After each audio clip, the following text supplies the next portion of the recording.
अध्याय 6। ओराइसिस और फातिमा का दीदार। जब मंजिल से ज्यादा सफर खूबसूरत लगने लगे। कई हफ्तों के मुश्किल और खतरनाक सफर के बाद कारवां आखिरकार अल-फायोम ओराइसिस में पहुंच ही गया। ओराइसिस रेगिस्तान के बीच में एक जन्नत जैसा था। हजारों खजूर के वृक्ष, मीठे पानी के कुएं और चारों तरफ जिंदगी की चहल पहल। कबीलों के संघर्ष की वजह से ओराइसिस को एक निष्पक्ष क्षेत्र घोषित कर दिया गया था, जहां कोई भी हथियार लेकर नहीं जा सकता था। यहाँ पहुंचकर कारवा के लोगों ने राहत की सांस ली। उन्हें बताया गया कि जब तक संघर्ष खत्म नहीं हो जाता उन्हें यहीं रुकना होगा। किसी को नहीं पता था कि इसमें कितने दिन लगेंगे, हफ्ते या शायद महीने। सैंटियागो के लिए यह एक और अनचाहा ठहराव था जो उसे उसके खजानों से दूर ले जा रहा था। ओराइसिस में जिंदगी बहुत अलग थी। यहाँ औरतें और बच्चे रहते थे और योद्धा रेगिस्तान में मुकाबला कर रहे थे। हर तरफ एक अजीब सी शांति और इंतजार का माहौल था। अंग्रेज जो कीमियागार की तलाश में था बहुत उत्साहित था।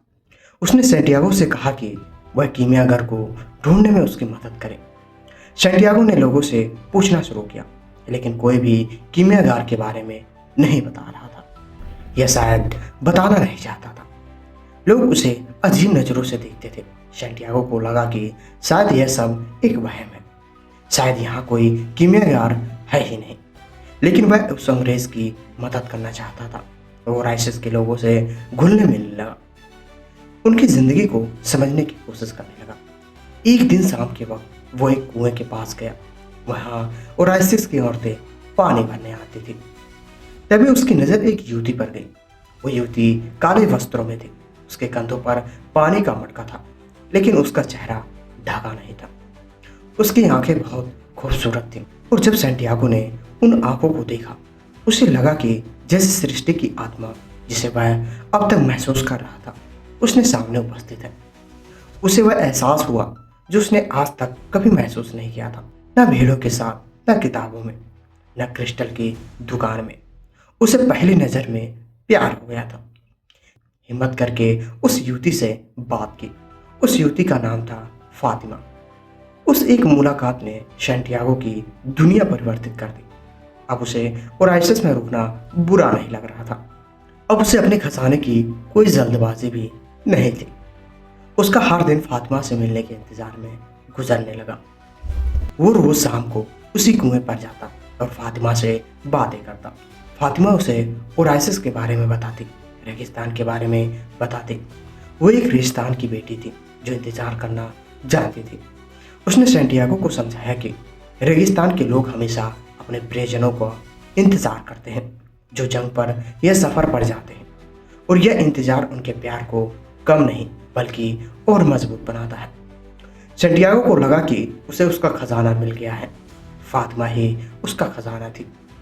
उसने फैसला कर लिया कि वह अब कहीं नहीं जाएगा। वह यहीं ओराइसिस में फातिमा के साथ अपनी बाकी की जिंदगी गुजारने लगेगा। उसने यह बात अंग्रेज को बताई। अंग्रेज जो अब तक कीमियागार को ढूंढ नहीं पाया था बहुत निराश था। सैंटियागो ने उसे अपने प्यार और यहीं रुक जाने के फैसले के बारे में बताया। अंग्रेज ने उसे समझाया, प्यार कभी किसी को उसकी व्यक्तिगत गाथा को पूरा करने से नहीं रोकता। अगर ऐसा होता है तो वह सच्चा प्यार नहीं है। लेकिन सैंटियागो को कुछ समझ नहीं आ रहा था। वह प्यार और सपने के बीच फंस गया था। एक दिन जब वह रेगिस्तान में अकेला बैठा यही सब सोच रहा था, तो उसने आसमान में दो बाजों को आपस में मुकाबला करते हुए देखा। उन्हें देखते देखते अचानक उसके दिमाग में एक तस्वीर कौन थी, एक भयानक तस्वीर। उसने देखा कि एक सेना ओराइसिस पर हमला कर रही है। यह एक भविष्यवाणी थी, एक बहुत ही मजबूत इशारा। वो घबरा गया। ओराइसिस एक सुरक्षित जगह थी जहाँ कोई हमला कैसे कर सकता है। क्या उसे इस भविष्यवाणी पर यकीन करना चाहिए? अगर वह यह बात ओराइसिस के सरदारों को बताता तो क्या वह उस पर एक अजनबी पर यकीन करेंगे या फिर उसे झूठा समझकर सजा देंगे? सैंटियागो की जिंदगी एक बार फिर से एक ऐसी स्थिति में थी जहां उसका एक फैसला सैकड़ों लोगों की जान बचा भी सकता था और उसकी अपनी जान भी ले सकता था। तो वो क्या करेगा?